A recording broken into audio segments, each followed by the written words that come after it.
Good morning, everyone. This is Kathy Mason from Mason Works Marketing here on Conscious Business Zone with my old friend, Brian Luke Seaward, who I call Luke, but I'll try to keep it professional. Sorry. That's all right. So, Luke, welcome. It's been a long time. Hey, How's everything?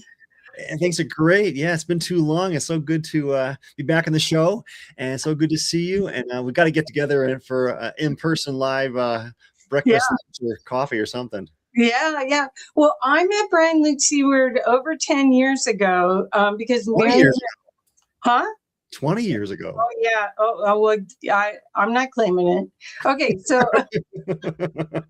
well, and he actually hosted my surprise birthday party. I think it was when I was 60, and they really fooled me. You guys really got me. But the reason I'm excited about hosting Luke here for you to learn from is that he is an expert on stress management and the changes that all of us as small business owners or heart-centered business people or just people in a conscious mentality in an unconscious world, we're all dealing with high stress and need tools for resiliency and for positive decision making right now.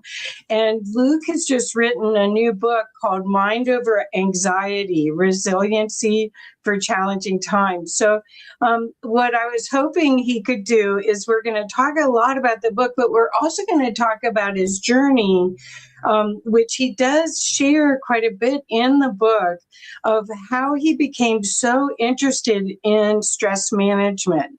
So, Luke, why don't you share, if you could, start on how you got so interested in this subject? Yeah, well, it began quite a long time ago, maybe like I think close to 50 years ago, when I was in high school and went out for the competitive swim team, and then of course in college as well. And the big thing in that kind of sporting situation or scenario is a thing called competitive anxiety. The minute you talk about anxiety, that means stress.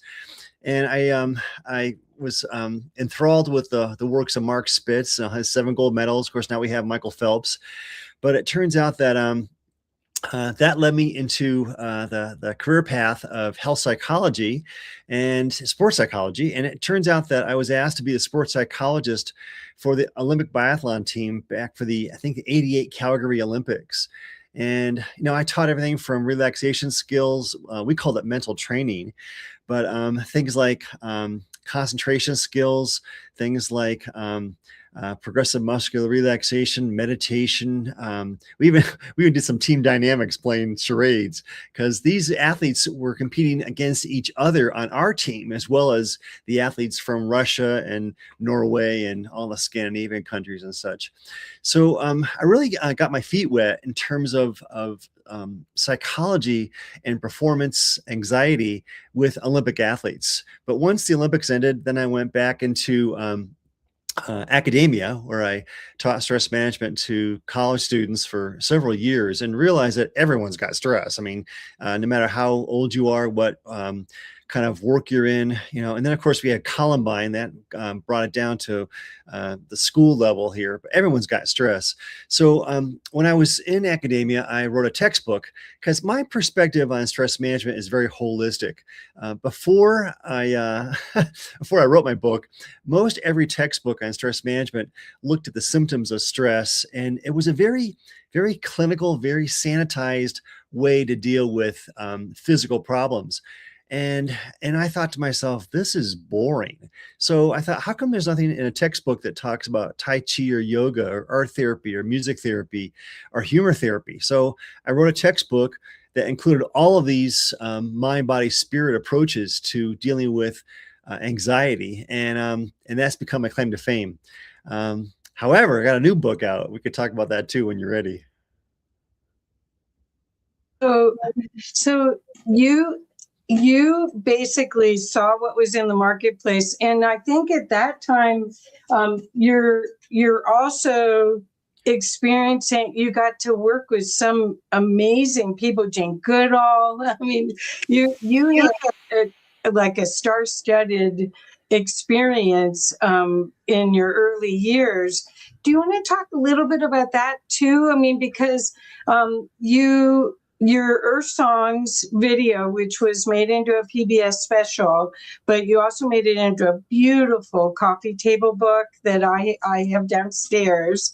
And Earth Songs video was used by the military for stress management. It's nature therapy. Mm-hmm. So could you talk a little bit about that so people get a little more of a sense of your experience with nature and seeing how to reduce stress? And it's all available here. Yeah. Well, for some personal sharing, I was raised by two abusive alcoholic parents.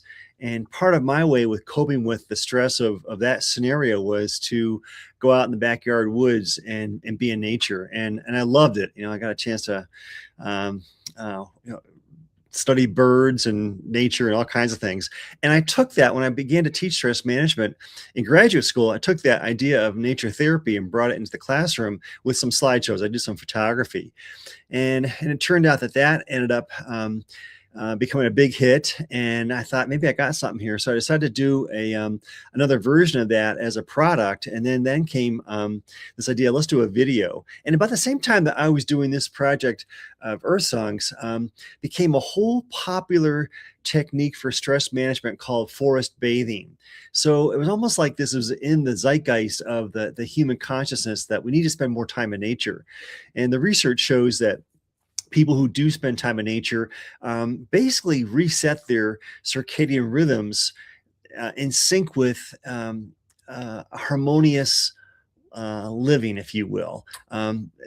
We're so far out of that right now with all of our love affairs with technology and cell phones and things that people hardly ever get outside anymore. It's crazy. But it turns out that Michael York, the British actor, did the narration for Earth Songs. And one day when he was out here in Boulder, we're getting ready to go to the studio, and he said, Luke, I got a favor to ask you. He said, a friend of mine is putting together a project to help raise money for a nature conservancy project. And he said, we'd like to get you involved. And he said, I brought down the script. And I said, well, who's your friend? And he said, Jane Goodall. And I'm like, oh my God, this is like 20 years ago. And I'm like, oh my God.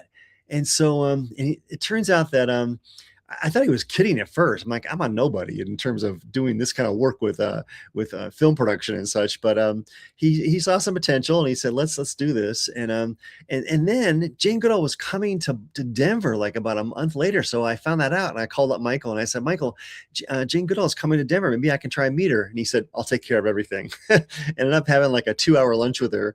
And we brought her to Boulder to do a fundraiser for conservation and chimp habitat restoration.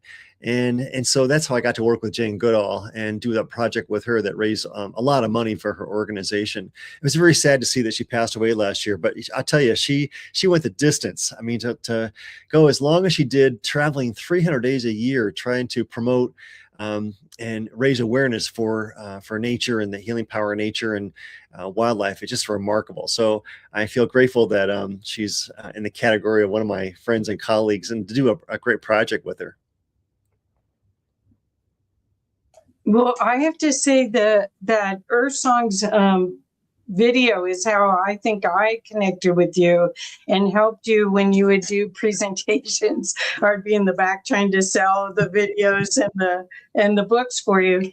And there's 2 parts to the DVDs, if anybody gets one, if anyone can find one. There's 2 parts. One has audio speaking to it, and then the other is just beautiful, remarkable music and nature. And I used to put it on when I'd eat dinner just by myself and just cry.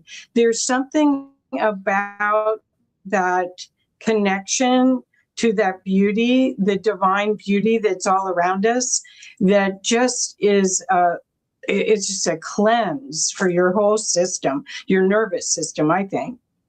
Yeah, yeah, I agree. Yeah, I was very fortunate to travel some amazing parts of the world, Iceland, Greenland, Chile, Australia. I mean, you name it, and of course, United States and Canada, to some beautiful places, and to film some incredible natural wildlife too. It just was incredible. But also, I got to tell you this part. One of the pieces of music I wanted to use came from a musician out in the Connecticut, New York City area called Brian Keene, and he had done a lot of music scores for PBS specials. He worked a lot with Ken Burns, and so I called up and asked him if I could use a piece of his music. And music rights are very, very expensive. And what he told me, yes. And then he said, "What are you using this for?" So I told him, and he said, "Well, listen," he said, "I'm going to cut you a really good deal. And the way in which you want to try and get the same deal with other musicians that you want to acquire the music for is to say you want most favored nation status. And this will actually reduce the fee down to practically nothing," which this was what I did because my budget was practically nothing. But the musical score for both versions of Earth Songs, as you said, was just remarkable. And it's a spiritual experience. I don't know how else to describe it. And so it just made my day. I entered it into a few film contests and film festivals, and it won a couple of awards. And then somebody in LA saw this and said, "We need to get this on PBS."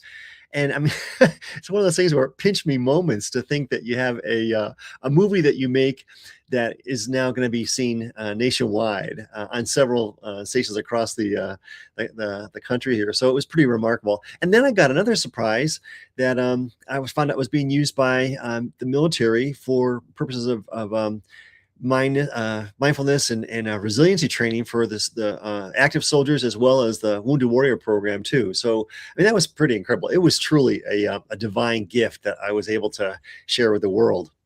Well, the thing is that you recognized right away that the healing power of beauty, because this really is about connecting back to the beauty that surrounds us, is medicine for the soul.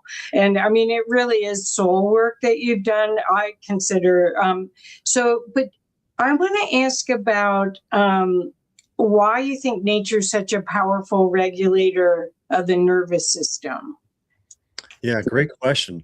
Well, the first time I heard about this was a study that was done, I think, back in 1986. And some guy had the foresight to take a look at patients in a hospital who had a view of nature versus those who didn't. And the results showed that people who had a view of nature, trees and green grass and things, got out of the hospital quicker and had a quicker healing recovery rate than those who didn't have a view of nature. They had a view of like a brick wall or something, or no view at all. And so that got him to thinking about what is going on with our connection with nature. And of course, we are part of the natural world. So it makes sense that to be surrounded by nature, to spend time out in the woods or by the ocean, or fill in the blank here, you would definitely have a remarkable ability to reset your nervous system. We live in Colorado, and I tell you, people say, "How often do you get up the mountains?" And my answer is never often enough. It's one of those things where you get up there, you just feel your whole body relax and take a slow, deep breath as you're driving through the canyons and seeing the snow-covered mountains and things. It's remarkable. It really is. So now we've got research to back it up. I mean, now we know that people who spend time in forest, the scent of the trees actually gets into our nervous system and lowers the heart rate, lowers the blood pressure, decreases muscle tension. We're just not just a saline bag of blood and bones. We got a lot more going on than that. And there's also a spiritual connection too. I can't help but think that it affects our human energy field as well. Well, when I first met you, you were also doing trips to Ireland a lot, and taking a lot of the nurses and the healthcare professionals to these sacred sites all over England and Ireland, and giving back to the area, not just taking. And that's another thing that I think you're the only person that I ever knew that consciously chose that. And I choose that too when I go to the mountains, because it's so obvious that we're all one and that we all need grounding. Yeah, very much so. Yeah, grounding is very important. Well, so yeah, so I've taken people on group trips to Ireland, Scotland, Italy, South Africa, Tanzania, all over the world. And it turns out that just like the human body has a meridian system, planet Earth has a meridian system too. It's called the ley lines. And Ireland's got lots of them. In fact, there's one specific one that goes from this island called Skellig Michael clear down to Jerusalem, and everything along the path has got usually got several churches named after Michael. And so, but we go to these sacred sites, stone circles, dolmens, and various things like that, and we try and help send love down to the planet through the ley lines. And one of my colleagues is named Freddie Silva. He's someone who studies crop circles and ley lines and sacred sites and stuff. And he said, indeed, in fact, he said, he goes, you go into Ireland? He goes, I got to tell you a story. There's one stone circle in County Kerry. I think it's called the Urug Stone Circle. And he goes, every stone circle, every sacred site has a spiritual guardian there. And he said, this one has beautiful long hair, very ethereal, very tall, and very beautiful. And she guards the stone circle. And he told me her name, but I forget it now. It was like 10 years ago we went there. And so on this one trip, we had a psychic. And I didn't tell the group about my experience with Freddie Silva, but I just kind of kept it in the back of my mind. But we typically approach the stone circle, and before we go in, we ask permission. And what I do is when I take my trips to Ireland, we usually bring some musicians. So we have a fiddle player, we have a guitar player, a minstrel. I do some poetry. I read from the books of famous Irish poets and such, and then we do some meditations there. Well, we get to the stone circle, and this gal Lisa, who's a psychic, says to me, she pulls me to her side. She goes, "There's somebody here who wants to talk to you." And I said, "Who?" And she says, "Her name is so and so." Identical name to what Freddie Silva said. And she said she is so grateful. She wants to say thank you because you're one of the first people to bring music to the stone circle. She said she loves it. It was pretty cool. So we actually go there to not to take, but to give love, give compassion, give energy, give music, give healing vibrations back to the earth. And one of my favorite stories about these tours is that our driver says, "I do 40 tours a year to Ireland." He goes, "Yours is the only one I look forward to." That's cool. That's very cool. So I was just tagging some more of our friends a second ago. Okay, so I have a question for you about resiliency, because you've worked with all sorts of people. You've worked with students, you've worked with Olympic athletes, military, executive, students, from whether or not it's your trips or your workshops or actually classes that you've taught at university. What common thread do you see how humans experience anxiety? Is there a common thread that you've seen? Yeah, if I were to put it in one word, I would say ego. The Interesting. ego is what trips the fight or flight response. And don't get me wrong, the ego is necessary in terms of our life here on planet Earth. It's our bodyguard, but the ego is only supposed to be the bodyguard. It's not supposed to be the CEO. And even if we didn't have all these outside distractions from doom scrolling and fear-based headlines in the news and all the stuff we see going on in the world today, it's crazy. Even if we didn't have that, we still have the ego, which generates its own running commentary about how bad things are, how bad we are, how difficult our life is and such. I call this the BMW syndrome. It stands for bitch, moan, and whine. So the ego actually needs to be put back in its place as bodyguard. It's supposed to trip the fight or flight response if we're in danger, primarily physical danger, although it can't really tell the difference between physical danger and emotional or mental dangers. Like, we feel embarrassed because we dropped something in the school cafeteria. So we see a lot of ego being played out right now in the headlines every day, but also our own egos too. And you may have heard about this. I think everyone listening to this wonderful podcast that you have put together is aware that we're in a time right now called the Grand Awakening. And the Grand Awakening can be described in several ways, but in simple terms, I'm going to put it like this: that we're awakening to a more full dynamic of our mind, and not just the conscious, but the unconscious is becoming conscious. And we're all given a choice right now in this great awakening. Do we choose a continued path of fear and stress, or do we choose love and compassion? And so when I teach stress management, I teach that we're going to get out of the fear-based way of thinking into love and compassion. I've been doing that for like 45 years or so. But what I hear right now from various people in the spiritual community, the luminaries, the mystics, the healers, the shamans, who seem to have a voice right now because of the internet, they're all saying the same thing, that we are in a time of tremendous awakening. And for those who have been awake from before, it's like, yeah, it's about time. We've been waiting for this. But it's all part of a bigger game plan. There's always something bigger going on. And so when people are distracted by all that's going on in terms of the world here, it can definitely bring up a lot of fear. And part of what I wanted to get across in this wonderful invitation to speak to the audience today was that we need to actually take time to go inside and to calm the voice of the ego so that we can listen to the still voice of the soul and choose the path of love and compassion. Wonderful. Thank you. I really like this new book because of how useful it is, and that it's broken into 4 different parts, and then the back end of the book has lots of other resources and articles to read. So it really is a useful book. And I really hope that people get a chance to get a copy of it, because it's one of those ones that you could pull out.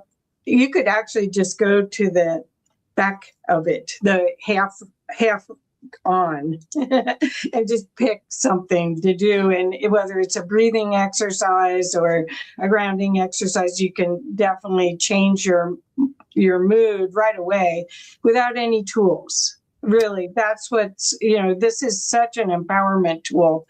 So I wanted to ask about stress, because you do have some science where you talk about repeated stress can literally reshape the brain.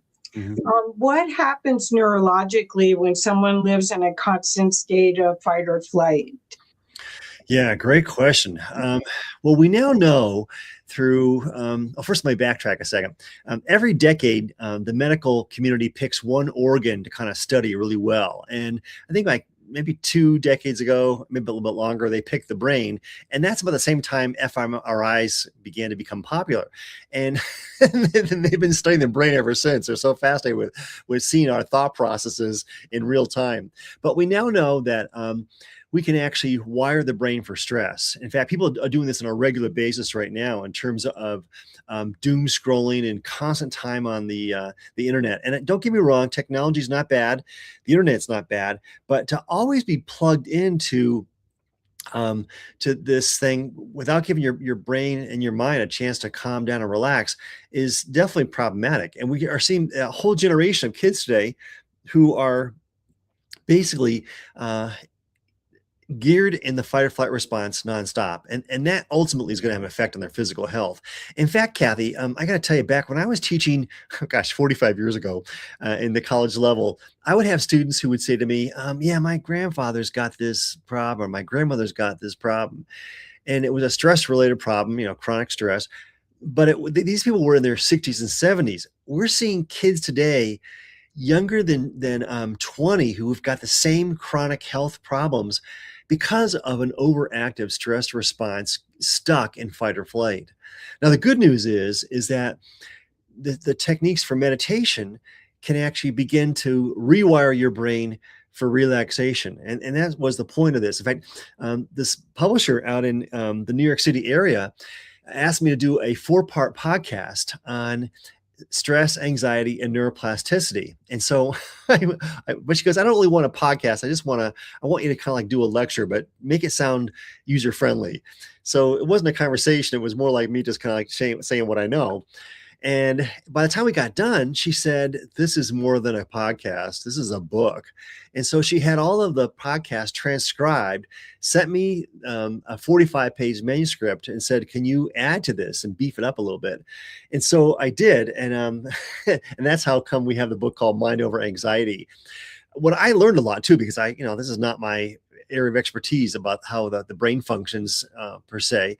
But I learned that, we have billions and billions of cells in our brain that are constantly changing and rewiring for the world that we live in. And it turns out that stress can definitely begin to shrink the prefrontal cortex, the front part of your brain. It's called the executive part of your brain because it's the one that makes decisions. It's where the higher intellect is, if you will. But if we are constantly involved with stress, with fight or flight, this part of the brain begins to atrophy. We begin to lose brain cells there. And ironically, or kind of in connection to this, the amygdala, which is in the reptilian part of the brain, which triggers fight or flight, grows. The size of the amygdala increases in size with stress. Not good. Definitely not good. Well, now we're going to segue to a guy named Richard Davidson. Richard Davidson is a researcher out at the University of Wisconsin-Madison. And somehow, I think he's a meditator, but he thought, I wonder what's going on with the brain when you meditate. Let's take a look at this through fMRI machines. So he got connected to, I think, first the Dalai Lama and then a number of Tibetan monks to come to Wisconsin and to meditate while they're looking at their brains through the MRI machine. And this is where we got the term neuroplasticity to become so popular, because they realized that indeed there are parts of the brain that are firing when you meditate that are not firing when you're stressed, and vice versa. And so then they thought, how long would it take to actually have someone achieve the benefits of meditation? How long does neuroplasticity really occur? And the answer is about 7 days. We begin to go from a dirt road neural pathway to a super highway. And they say, but you got to keep doing it. So the expression is use it or lose it. And another expression, which I heard back in college back in the 70s, but it's made its way back again through neuroplasticity research. And that is that brain cells that fire together, wire together. And this is the whole idea that we make a dirt road go to a super highway with neural plasticity. Okay, so thank you so much. That really helped. I want to reassure people that the techniques that you share in your book help people that are beginners, that a lot of people have trouble with calming their mind and they're afraid kind of meditation, or they feel they only can use a guided meditation. And in your book, there's all these great, quick breathing, even centering exercises that people can do that they could, if they're in a stressful experience at work, they could actually go to the bathroom and have just a little bit of peace there and recenter and go back and make better decisions. There's if they're watching something that's stressful, whether it's the news or they're in an environment where they're at the grocery store and there's a conflict going on, they can step back and regulate themselves. Could you talk a little bit about what you see when you're helping people learn how to identify when they're stressed and then take action? Yeah, again, great question. Well, when people do get stressed, it's pretty obvious that their appearance looks a little more rigid and such. Maybe they're not paying attention. They're kind of like they're all looking all around, like hypervigilance and such.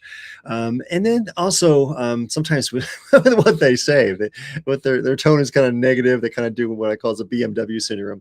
But what we want to see is a chance to step back. And one great thing about meditation, and I learned this 40 years ago, a friend of mine said, the purpose of meditation is to domesticate the ego. and not get pulled into the whirlpool of negativity. And I thought, oh, I love that. So to take a moment when you see a headline that looks disturbing, or you're in, say, like the grocery store or the post office, and someone goes postal or something like that, just think to yourself, step back and take a slow, deep breath, and just find your center, the center of what they call as a dantian, or the hara in the body there. And just we typically say, just begin by focusing on your breathing. One of my friends went to China. She was helping a hospital create a integrated medicine program, and so they sent her to China to kind of get an idea of what was done over there. And she met this Chinese wisdom keeper who said, and I'll never forget this, he said, there are over 40 different ways to breathe. And my friend says, really? I thought it's only two: inhale and exhale.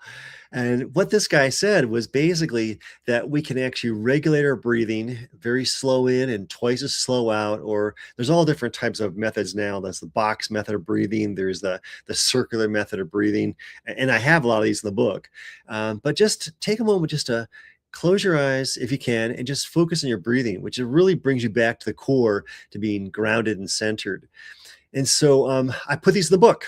In fact, the reason why this book came about and this initial podcast was that the word anxiety was the most Googled word in 2024. And I don't know about 2025, but I think it was right up there with it.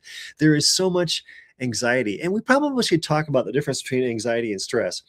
Stress basically is supposed to be a very short-term thing. You kind of like see a threat, then you deal with the threat, and then you move back to being relaxed again.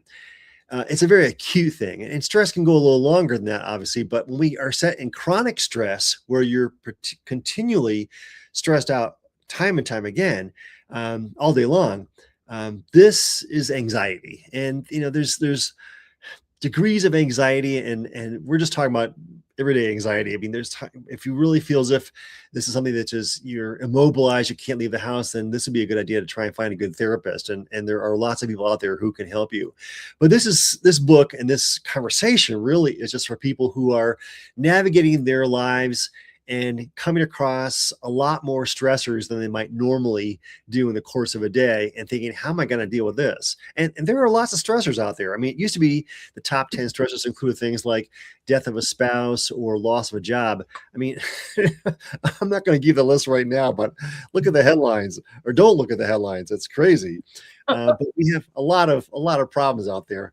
And that brings me back to another point here too, and that's the idea of healthy boundaries. Such an important part. In fact, it was such an important part of this conversation about mind over anxiety. I put an essay in the back of the book specifically about what are healthy boundaries, appropriate behaviors, and how to create healthy boundaries, and how to administer them, and how to learn to say no to technology that we don't have to have with us 24 hours a day. That's perfect. That's what I remember you saying to me 20 years ago, over and over and over again, about healthy boundaries. And I actually think that is for highly sensitive people. That is one of the most important things, is to recognize. And you do have, in your book, you talk about the 3 R's of meditation: recognize, release, and return. How does this approach build self-compassion rather than self-judgment? Yeah, great question. Well, yeah, in terms of this, again, the ego is really into judging things, and it's constantly criticizing. It's that voice in our head that's always trying to find something wrong with something. And, we need judgment. Here's the irony, Kathy. All of these skills for stress, these survival skills, are there to help us get out of danger. So you want to be judgmental, that you can make the right decisions if your life is threatened. You want to be time conscious. You want to be rational. You want to be conscious of all the things to do to survive. The problem is, you can't live like that 24 hours a day. You'll go nuts. Or you'll basically put your nervous system into hyperdrive, have this cocktail of stress hormones, from from cortisol, vasopressin, aldosterone, epinephrine, norepinephrine, the catecholamines, sloshing around, jacking up your heart rate, your blood pressure, all these things that are going to cause undue damage to your health. In fact, we see everyone in the audience should already know this. This should be on cereal boxes, but just in case you forgot, when you see an increase in cortisol, it's supposed to increase sugar in your blood, so you have that for energy to run away from a tiger or a mountain lion. Also, lipids in your blood, so you can have energy to run longer if you need to do that. But if you don't move, these things become toxic in your body. And then we found out, and this is the headline news, this should be on the newscast every night. Abundance of cortisol in your body suppresses the immune system. In fact, do you know what they give people who have organ transplants? They give them a daily dose of cortisol to suppress the immune system so the body doesn't reject the organ there. So we have people walking the streets right now, driving around, doing all kinds of stuff with way too much cortisol in their system, too much of the stress hormone. And so this idea about relaxation and about meditation is, what can we do to reset the nervous system so that we don't have this flood, this toxic chemical cocktail in our bodies that's going to basically compromise our physical health? So I have a question about the practice of meditation, or the practice of stress management, about what we can do. I read your book; it's wonderful. How do you suggest that we implement the information?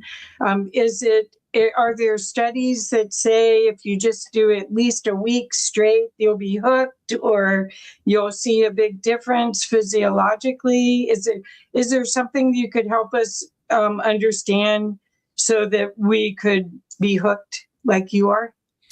Yeah, again, great question. And I'm glad we're doing this. We're at a time right now in the history of humanity where we're being bombarded with sensory stimulation like we never have before. So for that very reason, I suggest that people try to begin a meditation practice and do it every day. It's important as brushing your teeth or taking a shower. And people say, when's the best time to meditate? And the answer is, whenever you can fit it in. But I find the best time to meditate for me is in the morning, kind of start the day with a clean slate. In fact, Kathy, I got to tell you this, on the groups I took to Ireland and Scotland and Africa and such, we did a morning meditation. And the reason why we do this is because I learned from, I was so green the first time I took a group to Ireland. It's sensory overload to go to a whole new country, where the culture is different, the food's different. And luckily in Ireland, they speak English, but in some countries, the language is different. It's sensory overload. And I noticed that after 3 or 4 days, people were kind of like getting antsy and kind of, the ugly American thing was beginning to raise its head. So I thought, okay, we need to actually take action here. So we began to do a morning meditation. And I said to people, it's not obligatory, but it would really help if we all do it. And it's the purpose to just cleanse the mental slate clean before we start the day. And I think that's important for anybody, anywhere they are, no matter where they're going, or if they're just, going to work. Just begin your day with a clean slate, a clean mental slate. And so a lot of people think, I don't have time to meditate. I say start with about 2 minutes. Just sit quietly, close your eyes, focus on your breathing, just 2 minutes. And I often suggest to people, put a pad of paper and a pen by you so that in the event you're going to have lots of thoughts coming to your attention saying, what do I have for dinner tonight? Or got to take the kids to the whatever the after school program is, or got to do this, or got to do that. Write them down. Just get those ideas out of your head onto paper, because once they're there, you can refer back to them. But the idea of meditation really is to calm the ego long enough to have this deep-seated wisdom come to the surface. So a wonderful expression, which I'm sure you've heard, probably all the listeners have heard it, says, when the student is ready, the teacher will come. Great Chinese proverb. Well, we are both the student and the teacher, but the teacher can't appear if there's all kinds of ego chitter-chatter distracting our attention. So what we want to do is sit still even if it's for a few moments, and then slowly kind of build up to this, to a longer period of time. I meditate for about half an hour to an hour every morning. I go for a morning walk out in nature every morning for about a half an hour or two. And I notice that the days I don't do this, the rare days I don't do this, I end up getting a headache by about 3 o'clock. And I'm like, wow, forgot to meditate today. Oh yeah. Um, so, I don't sleep as well if I don't. I mean, you need exercise, but you also need that pause where you regroup and center into, I don't know, it's almost like you're realigning your values with your reality, inside with your outside, causing your outside to conform, actually. exactly. Yeah. Yeah. Coherence, I think, is a term. Mind, heart, coherence. Oh, that's good. Okay, so I have a question also about group meditation, because you just brought it up here, but you see people like Lynn McTaggart and other people doing these amazing group meditations that are we're coming up to World Sound Healing Day, which is in February 14th, with Jonathan and Andy Goldman, where there's groups that get together all over the world and give an extra bit of heart coherence to the world. Could you talk a little bit about that, about what happens? Because you said you created group coherence when you do these trips. What about when you're doing your classes, or when you've done other work in group? Yeah, again, great question. Well, I want to fall back to a study that was done in DC. I think back in the 80s to 90s. It was a meditation study in DC to see if they could reduce crime. And they had, I think it brought into DC about 100 meditators, maybe more than that. Maybe it was a little 400 meditators, people who just sat quietly and tried to create a sense of calm around them, and then built this field of consciousness that permeated the whole city. And they noticed that crime dropped 49%. So there's something to be said about doing meditation in a group where you create a stronger field of consciousness, of love and compassion. That's really what the goal is, in healing as well. So a lot of people do group meditations for healing the planet. They do group meditations for healing the country. There's so much about consciousness that we don't know in terms of this, but the wisdom keepers and the spiritual luminaries say that if we could actually get everyone on planet to focus their attention for world peace, it would shift things dramatically. And I don't know if that's ever going to happen, because Earth is a school and that's part of the process here, which is a whole nother show. But we can do a collective field of consciousness with groups that have more power than just by ourselves. And I learned this when I took a healing class from this healer named Miatek Verkus with energy healing, that he said that, the group energy is stronger than the individual energy until you practice and do more of it yourself. And so when we do the energy ball meditation exercise, you feel like this sponge ball or Nerf ball of energy between your hands, of dynamic energy. And then you go home and practice, and because you've been doing it with 20 people, and then you go home and you can't feel it. But it's the more you practice, the better you become at it. And pretty soon you get to the point where it's the same as it was with a group. The point being is that group dynamics and group consciousness with meditation can be very, very powerful. And there's results about this now too, with this who know what science is. All kinds of groups about this. As you mentioned, Lynn McTaggart. I know Greg Braden does some of this stuff too. Bruce Lipton. We have a lot of luminaries out there trying to promote the cause of learn to meditate so you can become part of a bigger group that will help in the healing process of humanity. Perfect. And I think that's available so much since the lockdown. There's so many ways that you can connect with other people all over the world on Zoom, just like we're still in the same city, but we're in different houses, or say close city. That's what the energy is transferred through the digital media back and forth. That's how energy healing works, and all sorts of heart coherence work does.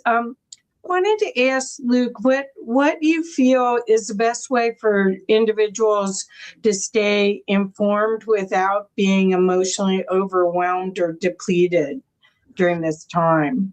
Wow, another great question. I think it's important to stay informed. You want to know what's going on. However, minimal amounts. I mean, you can get the news in about 5 minutes a day. If something really significant happens, you're going to find out. Someone's going to call you. Someone's going to text you. Like I'm laughing because I didn't have a cell phone for so long. I finally got one because you have to now for apps to get on board airplanes and things. But when the planes hit the Twin Towers, I got phone calls immediately because people thought, oh, he doesn't have a cell phone. We got to call his landline.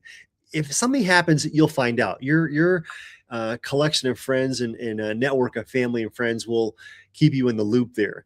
However, we don't need to be plugged in all the time. And that's, I think, the problem is that people are addicted to the news. And one of my friends says, adrenaline is my drug of choice. And I thought, yeah, adrenaline is definitely a drug of choice for sure. And I don't think it needs to be. We don't have to be plugged in quite like that. So yeah, I mean, it's a real balance. And again, this comes back to healthy boundaries.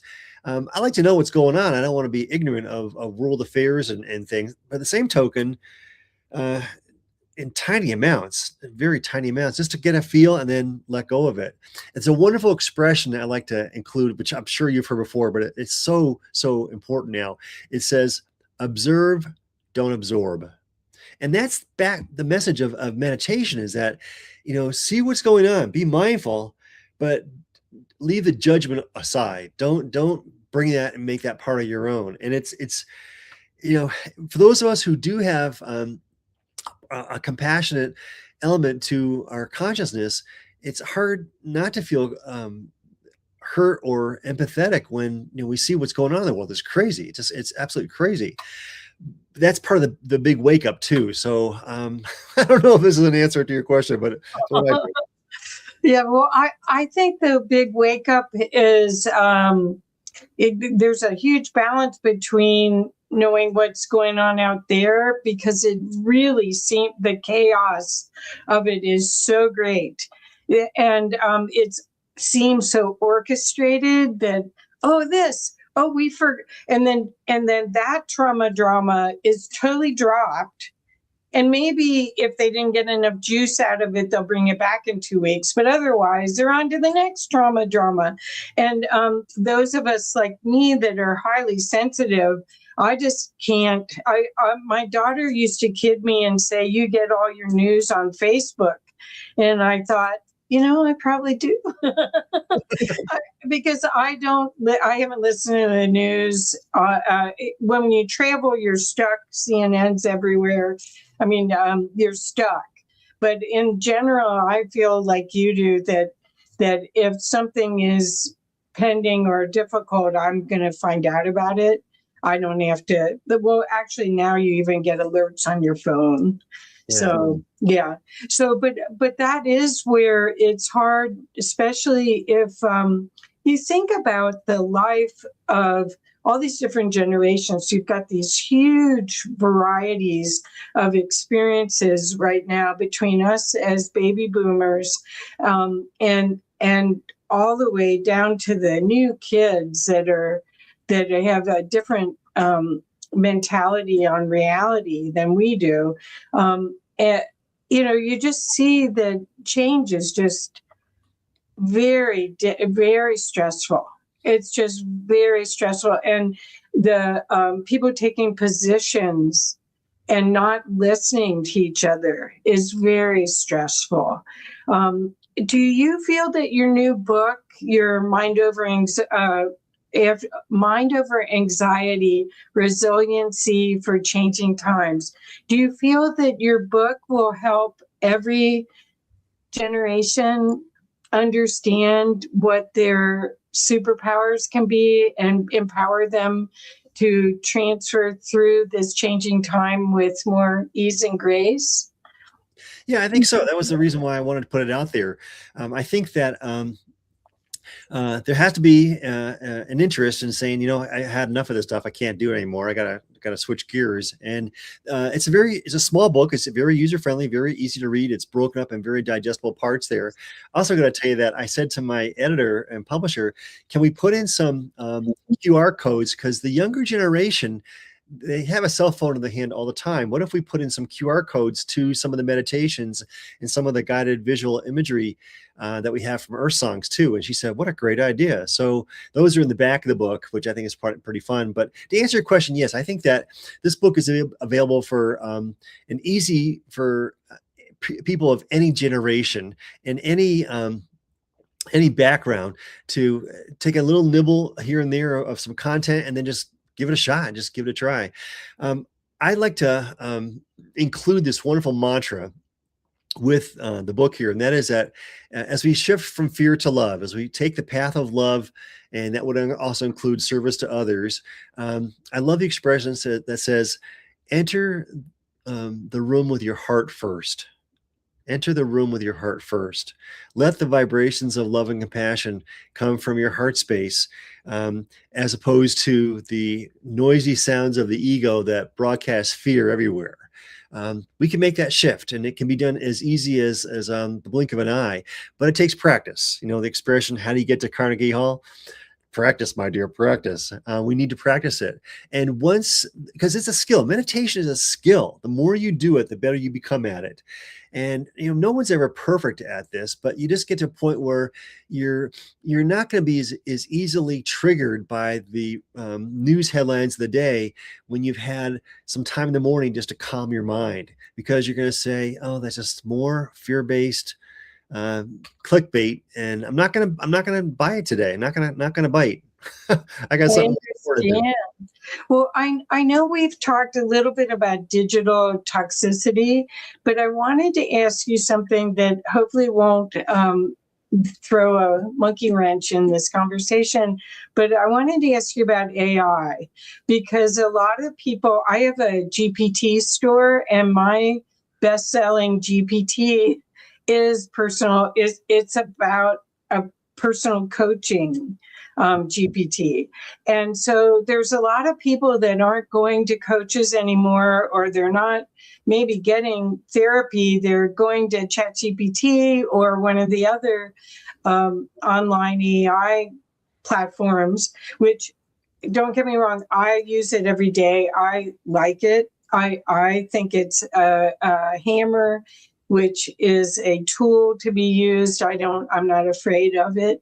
But what would you say about this? Because there's this other aspect now that people may not even be talking to people to get interaction and get some help. What do you say about that? Yeah, again, great question. I just came back from Jacksonville, Florida, where I gave a presentation at a health conference, and my talk was on resiliency. And one of the things they asked me to talk about was digital toxicity, digital detox, and the new problem we're seeing with AI is a term in psychological circles called AI psychosis. And what it means is people who are using technology and the AI generated formats to have conversations about personal things that the computer, the AI is not an emotion based creation. It's a factual based, information based thing. So by conveying thoughts and feelings and asking for that to come back to you is really I don't want to say inappropriate, but that word comes to mind. But the biggest stressors we see right now, aside from the headline news, are alienation and isolation because of the way we had the world set up. And it was before we had COVID, but once people went inside and they had their home offices there and didn't go outside for health reasons, it became very, very powerful, very strong. And now that COVID's over, it's still here. And the love affair we have with technology has continued, and AI is making this even stronger. There's been a couple of movies. I forget the one where Scarlett Johansson was the voice for the woman AI thing there. But it turns out that this is science fiction is now coming to reality here, where people are and I'm going to say giving away their power and their emotional power to technology, which I think is very inappropriate. Technology is never going to have that emotional or spiritual component. This is not to say that AI is bad. It's a very, very useful tool. As you said, it's a great tool. And a lot of people do use it for that reason. But I think that when you see the dynamics of people who are lonely and isolated, don't know how to find the strong human connection and are substituting that for technology, that is definitely problematic. Right, right. I think what I'm hoping people will do is they'll use the tools to create more free time so they can meditate, or so they can go out to lunch with their friends and still get all that stuff done. So that's what I'm hoping AI will do for us. And I mean, you look at the Star Trek future, and Jean-Luc Picard says, "Computer, make me my Earl Grey tea." I mean, we're getting there, right? I mean, the movies have given us an viewpoint of where our future could be in a more positive way if we so choose. But you have to choose and make decisions from your inner core. So your book that helps you go back to your core. Great. Oh, good. There's the cover. There's a cover. Yay.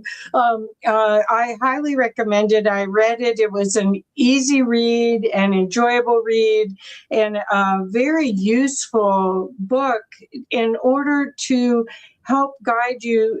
It's one of those books, as I said, you could open it to the back part, gives you all sorts of different opportunities to try different ways to get grounded and centered. And you could just open the page and say, I'm going to try this one today. And then you could find your favorites. But we're empowered to make better choices, and we're going through these times of change. You can't be frozen and make your decisions and your choices later. This is time speeding up. Choices are, you're getting at a fast pace, and you want to be working from the best of you and your values as you make these decisions, right, Luke? Exactly. Yeah. Great way to say that. Yeah. I think that we're definitely in some challenging times. I think we're going to see some more challenges come our way. We're not done with them. But I think that we also have a choice. And that's one of the beautiful things about stress management. You have a choice to choose your thoughts. No one does that for you. And the empowerment of this is that you can choose your thoughts for what Joe Dispenza says is, you can choose the negative ones of anger and fear, where you're perpetually in that mode, or you can choose the uplifting thoughts and emotions that help you rise above the fray of all the distractions, the earthly distractions that are compromising our human potential. One of the big things I teach when I teach stress management and resiliency is, how can we reach our highest human potential?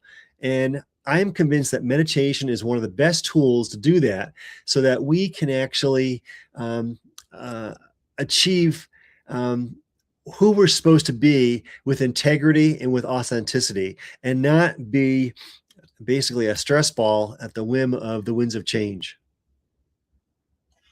Get off the treadmill, the treadmill of spiraling thoughts that don't resolve anything. It's a waste of your energy.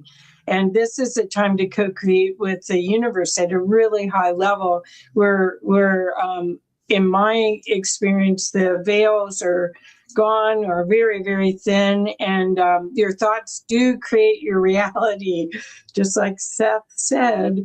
And you get a chance to be in control of your thoughts in a whole different way if you do meditation.